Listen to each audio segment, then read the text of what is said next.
December 10, 1941, Clark Field, Philippines. Japanese Imperial Army engineers stood around the abandoned American vehicle, pointing and laughing, after years perfecting heavy complex military trucks. Weighing over 4,000 pounds, this tiny 80-inch wheelbase box on wheels looked like a child's toy. The Bantam BRC-40 weighed just 2,320 pounds. Its boxy fenders and simple grille seemed to confirm every assumption about inferior American engineering chief engineer. Yamamoto shook his head in disbelief. He said to his team, "Americans build their military vehicles like toys. Orders from Tokyo were clear.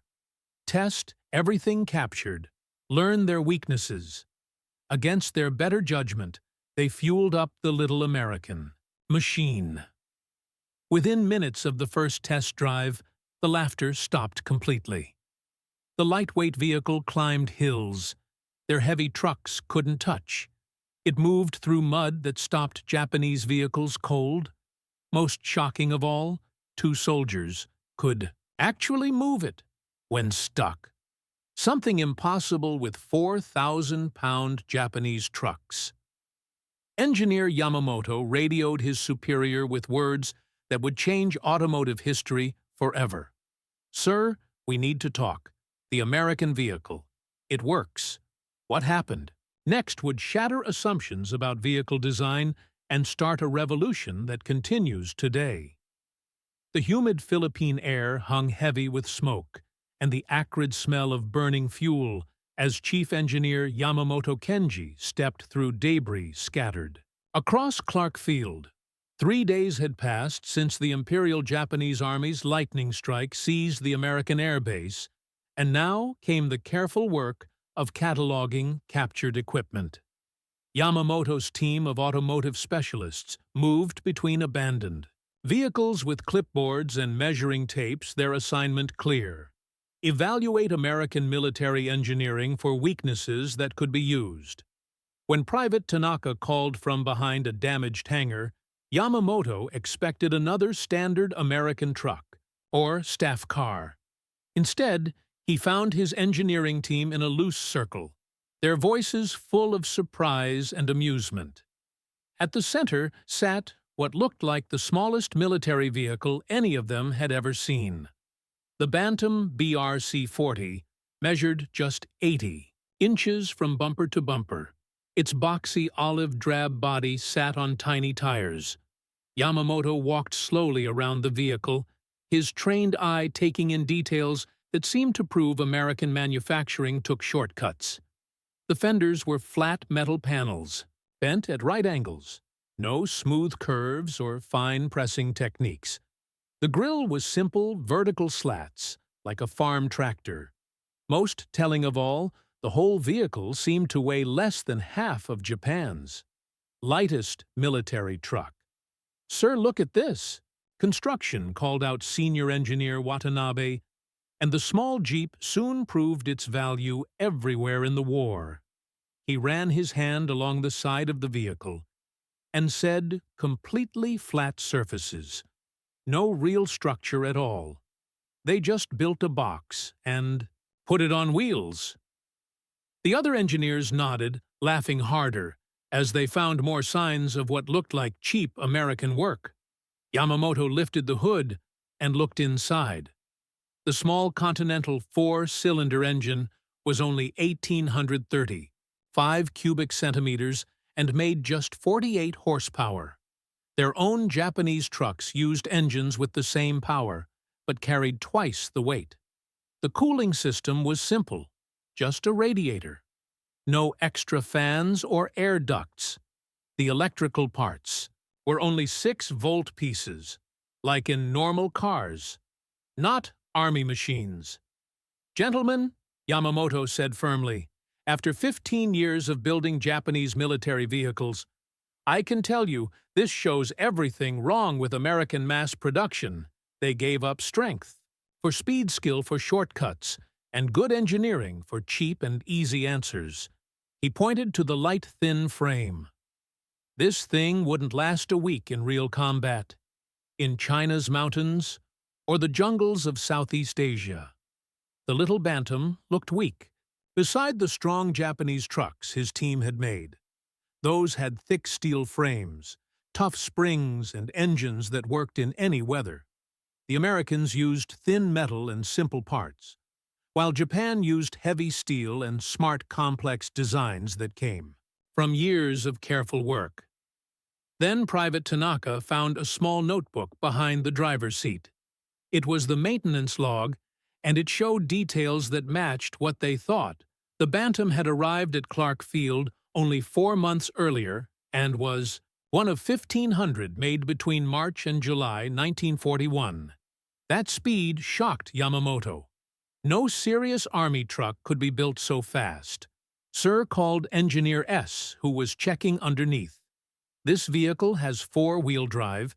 The announcement made the other. Engineers look up surprised since 4-wheel drive was usually only used in big, strong army trucks, not in something this small and light. Yamamoto bent down under the Bantam to check the parts himself.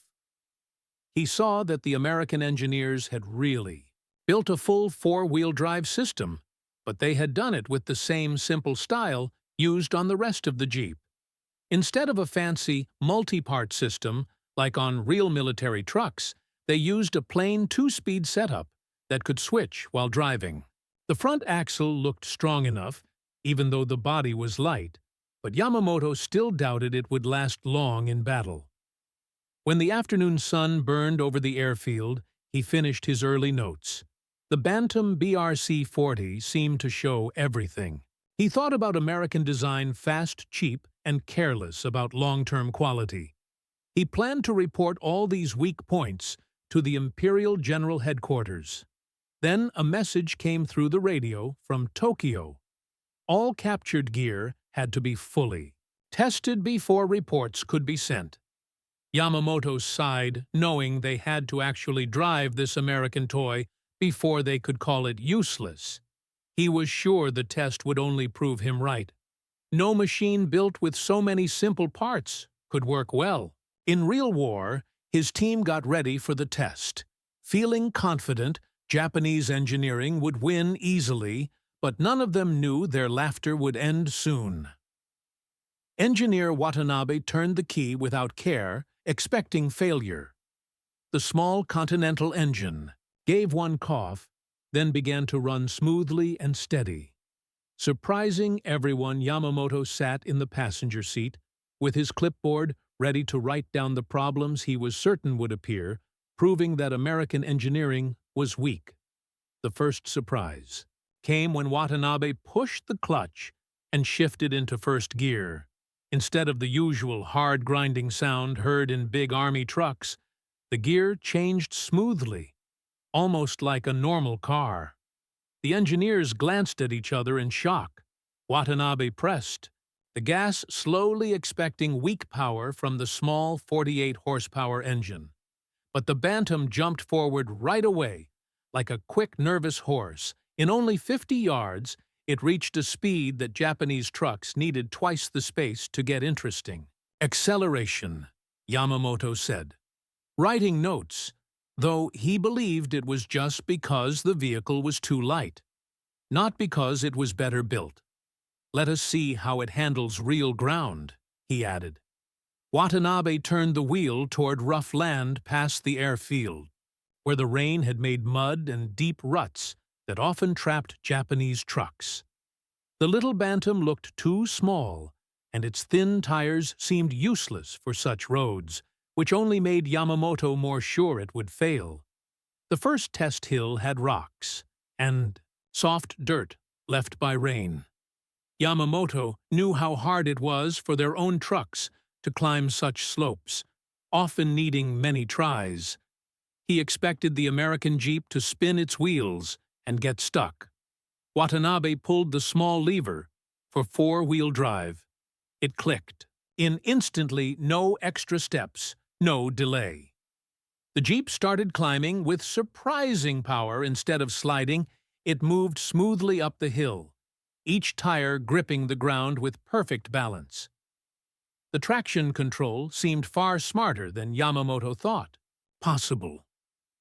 As they reached the top without any trouble, he frowned and said quietly, "The power system is more clever than I expected." But he still believed a harder test would show its true limits. The next challenge would surprise them even more. Part of the ground that had been ripped up by army trucks made a bunch of deep holes with soft dirt piles between them. The kind of ground that even strong Japanese trucks had to cross very slowly and carefully. Yamamoto thought the bantam would get stuck fast because it was too short and too light, but the little vehicle surprised everyone. Its small size actually helped it move easily.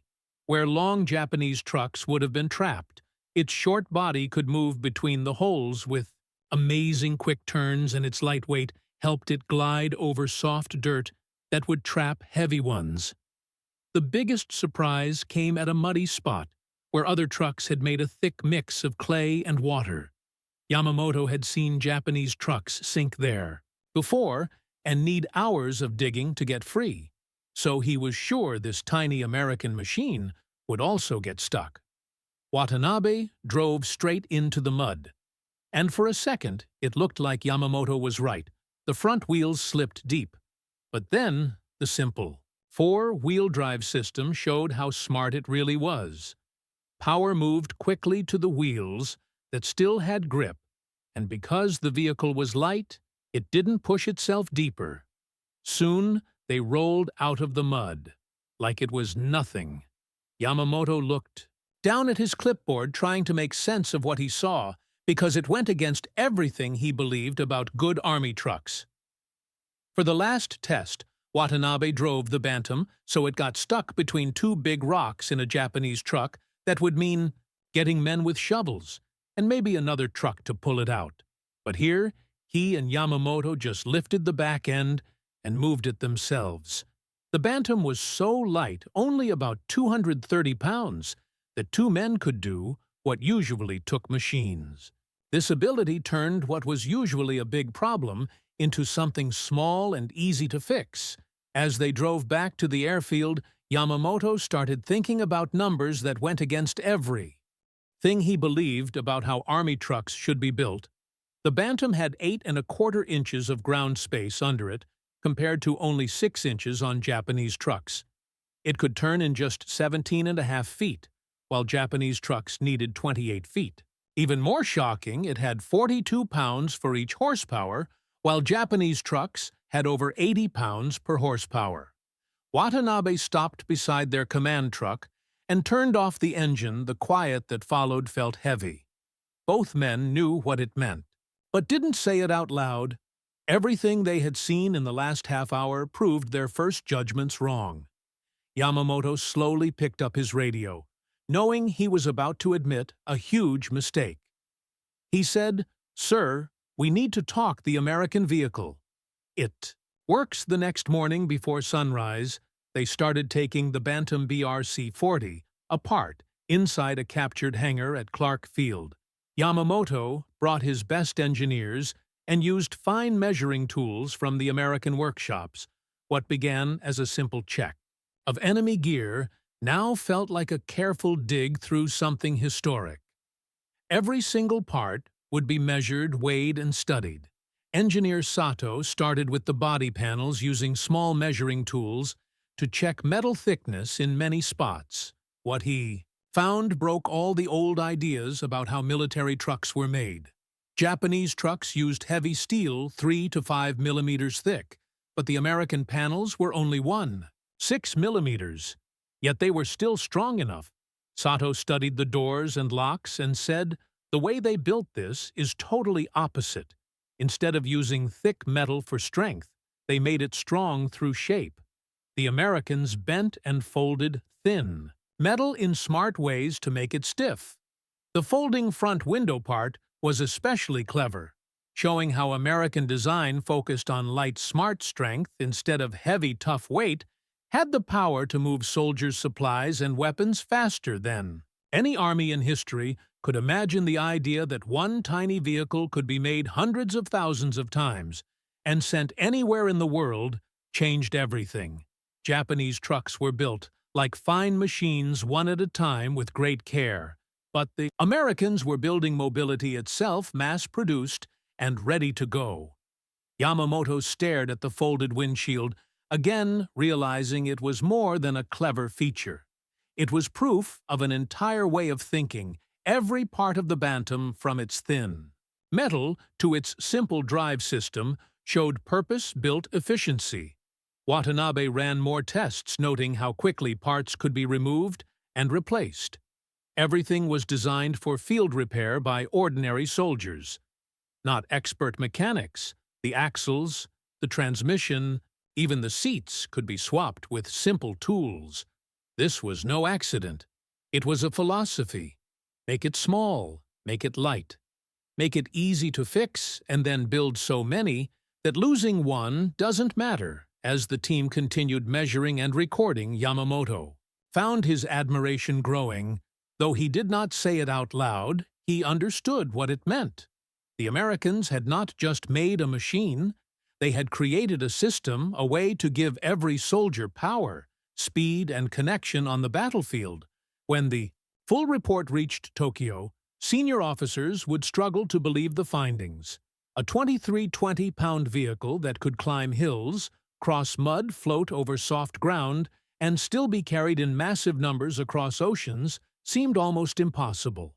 Yet, the proof sat right there before them, covered in dust and oil, but still running. The tiny Bantam BRC-40 had quietly revealed a truth that would shape the future of warfare. Power no longer came only from size and strength, but from design simplicity and the ability to build endlessly. The Bantam represented tactical mobility, communication, supply delivery, and battlefield flexibility multiplied across hundreds of thousands of vehicles. The parts count analysis revealed the most shocking truth. Engineer Watanabe carefully catalogued every component in the Bantam and compared it to Japanese trucks.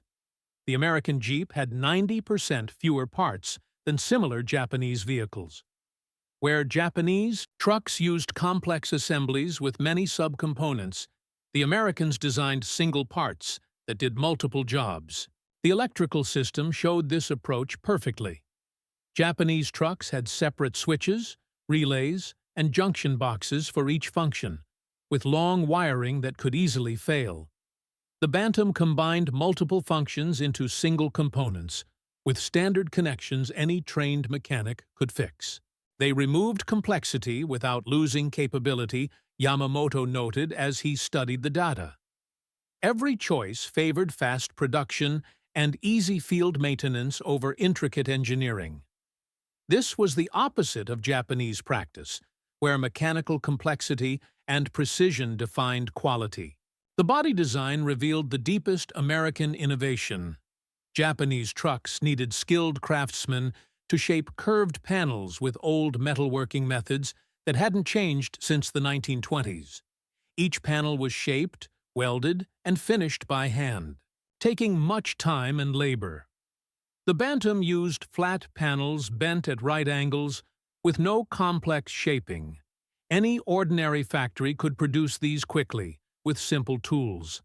What first seemed crude now proved to be a clever strategy for fast mass production. As evening fell, Yamamoto wrote his report that would challenge Japanese automotive ideas. The Americans hadn't made a weak vehicle by cutting corners. They had changed the whole concept of military trucks. Function over tradition, efficiency over pride, effectiveness over sophistication. The last line summed it all. We have been building monuments while they built tools. The Americans are building tools. The highest priority secret order from Imperial. General Headquarters arrived at Toyota's Como plant on December 22, 1941, and it was signed by top staff officers. Chief Engineer Hanji Umehara read the paper 3 times before he understood how urgent it was. The order said, "Make a Japanese version of the captured American scout vehicle. Priority, maximum urgency, specs, and test data are attached." The new vehicle must match American ability. But look, Japanese. So there are no copyright problems. The packet included Yamamoto's full technical report from the Philippines with many exact measurements, performance numbers, and photos of every part. Umehara spread the papers on his desk and studied them carefully. He was one of Japan's best car engineers, so he looked at every detail at first. The job seemed simple. Toyota had built trucks and cars since the 1930s, and they knew four-wheel drive work for Army use. But the more Umehara read, the harder the task looked. The Bantam used a totally different design idea from anything Toyota had. Made their Army trucks weighed 4,000 to 6,000 pounds, used big engines with lots of low-end torque, and were built very strong to last many years. The American Jeep did the same work at half the weight, with an engine smaller than Toyota's car. Motors Umehara called his design team together on December 24th, Christmas Eve, by Western calendars. Though the date did not matter to them, senior designer Nakamura knew bodywork, and drivetrain expert Fuji had built Toyota's four-wheel drive systems. Umehara pointed at the photos and specs and said, "Gentlemen, we must make a vehicle that matches American ability, but does not look American. We have to know not only what they made, but why they made it that way. The first problem we must solve is which engine to use. The Bantam's Continental Power Plant made 48 horsepower from 1,835 cubic centimeters of displacement. It got this performance by running the engine at relatively high speeds and using a sophisticated carburetor. Toyota's closest match was the Type C four-cylinder engine from their AE model sedan. This engine displaced 2,259 cc and made 55 horsepower. The bigger engine gave more torque for low-speed driving, Fuji noted, as he calculated power-to-weight ratios. If we can keep the total vehicle weight under 2,200 pounds, we should get performance equal to or better than the American original. This was a big reduction compared to Toyota's existing military vehicles and required major changes in how the car was built and which materials were used. Designing the body was even harder than choosing the engine. Nakamura studied the American photos and started to appreciate their efficient manufacturing. The flat panel construction that first seemed crude now looked like clever production engineering. Each panel could be stamped from flat steel using simple tools, with strength coming from smart bends and reinforcements instead of complicated forming. "We cannot just copy how it looks," Nakamura told the team, "but we must use their building ideas to get the same production efficiency." He began drawing alternative body designs that used similar flat panel methods, but created a clearly Japanese style. The drawings showed a vehicle with the same functional parts as the Bantam while looking clearly different in style. The four-wheel drive system was the hardest technical problem. Toyota had already made four-wheel drive for their trucks, but these were heavy, costly, and for special use only. The American way made four-wheel drive standard so anyone could use it without training or complicated steps. Fuji spent weeks studying the American system in detail, learning everything he could. Fuji studied the transfer case design and made detailed drawings that showed the mechanical cleverness of the American system. They achieved simplicity with smart engineering instead of using complex parts, he told Umehara. The system had two-speed operation with part-time engagement, weighed less than 70 pounds, and could be engaged instantly while driving. Our current systems weigh more than 150 pounds and need the vehicle to stop completely before engagement. By February 19, 1942, the Toyota team finished the preliminary designs for the AK-10 prototype. The vehicle would be slightly bigger than the original Bantam to fit the larger Japanese engine while keeping similar performance. Total weight was expected to be 2,100 pounds, just 68 pounds heavier than the American original even with the bigger engine. Construction of the first prototype started in early March, with Umehara personally overseeing critical assembly steps. The body panels were stamped from Japanese steel using new tools that copied American flat panel techniques while adding subtle style changes to make the vehicle look clearly Japanese. The four-wheel drive system mixed American design ideas with precise Japanese manufacturing, giving a mechanism that worked as smoothly as the original while being built with tighter accuracy. The finished AK-10 prototype rolled out of Toyota's experimental workshop on March 15, 1942, exactly 91 days after receiving the original order from Imperial General Headquarters. Umehara drove the first test himself on a route that copied the terrain Yamamoto's team had used to test the captured bantam in the Philippines. The results went beyond all expectations. The AK-10 climbed hills that stopped Toyota's regular trucks, went through mud that would have blocked standard military vehicles, and showed the same surprising agility that amazed Japanese engineers when they first saw American engineering. Most importantly, the vehicle could be made using Toyota's current factories with only small changes to tools. Within weeks, the AK-10 went into limited production as the Type 4 compact cargo truck, with the first vehicles delivered to Japanese military units in April 1942. The captured American Jeep had been successfully copied, improved, and put into Japanese production in less than 4 months, a proof of both American design skill and Japanese manufacturing ability. But even as the first Toyota Jeeps came off the line, intelligence reports from the Pacific Theater showed production numbers that turned Umehara's engineering success into a serious lesson about industrial limits and the real demands of modern war. The reports reaching Toyota's Como plant through 1943 painted an increasingly grim picture that changed Umehara's engineering victory into a harsh lesson about the gap between technical skill and industrial reality. Each month's report made it clearer. Each briefing from Imperial General Headquarters had production numbers that seemed to mock Japan's carefully built AK-10 program with their sheer mathematical impossibility. By March 1943, American Jeep production had reached 500,000 units delivered to Allied forces all over the world.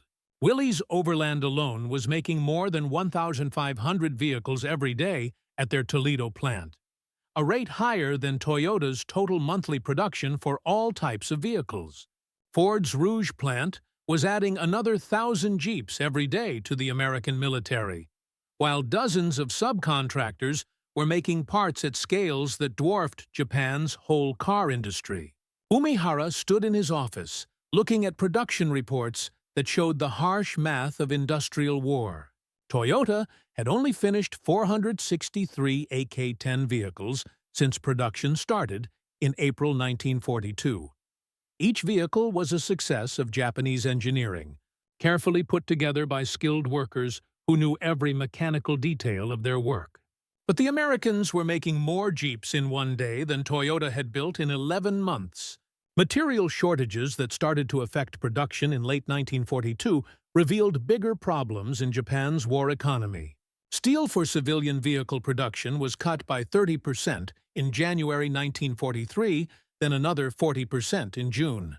By fall, key materials, including rubber for tires, copper for electrical systems, and special alloys for drivetrain parts, were almost impossible to get for non-essential military work. Production manager Sasaki gave the monthly reports with the quiet resignation of a man watching defeat coming through numbers. September production: 47 vehicles finished, 63 waiting for tires. October production: 31 vehicles finished, 89 waiting for electrical parts. November production: 14 finished, 126 in different assembly stages waiting for materials. The fuel shortage that hit all Japanese military operations in 1943 added another problem for the AK-10's use. Even vehicles that were finished and sent to military units often stayed parked because of gasoline shortages. Field reports from the Southwest Pacific showed that many AK-10s were changed into stationary power sources for communications equipment instead of being used for transport. Lieutenant Colonel Hayashi's field report from New Guinea gave a serious perspective on Toyota's technical success, showing that even the best engineering could be limited by war conditions and resource problems. The AK-10 works very well when fuel is available and the terrain allows it to operate. Its mechanical reliability equals or is even better than the captured American vehicles. However, supply and logistical problems limit its actual use to less than 20% of its full operational potential. Most vehicles stay parked because of fuel shortages, not because of mechanical failures.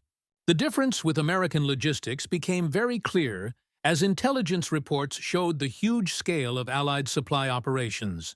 American forces were using jeeps at full capacity across many theaters at the same time, with so much fuel that vehicles could be used for non-essential transport without worrying about running out. The Americans solved not only the technical challenge of making effective military vehicles, but also the much harder problem of keeping them running during combat. Umehara's engineering team kept improving the AK-10 design through 1943, even with production limits. They made better carburetors for improved fuel efficiency, simplified electrical systems to save copper, and created alternative material options to deal with shortages. Each change was clever engineering that improved the vehicle's technical performance. But these improvements also showed the gap between Japanese engineering skill and strategic reality. The AK-10 had become an excellent vehicle that could not be made in large numbers, used effectively, or supported logistically. Every technical improvement seemed to highlight the industrial limits that stopped Japan from using its engineering achievements fully.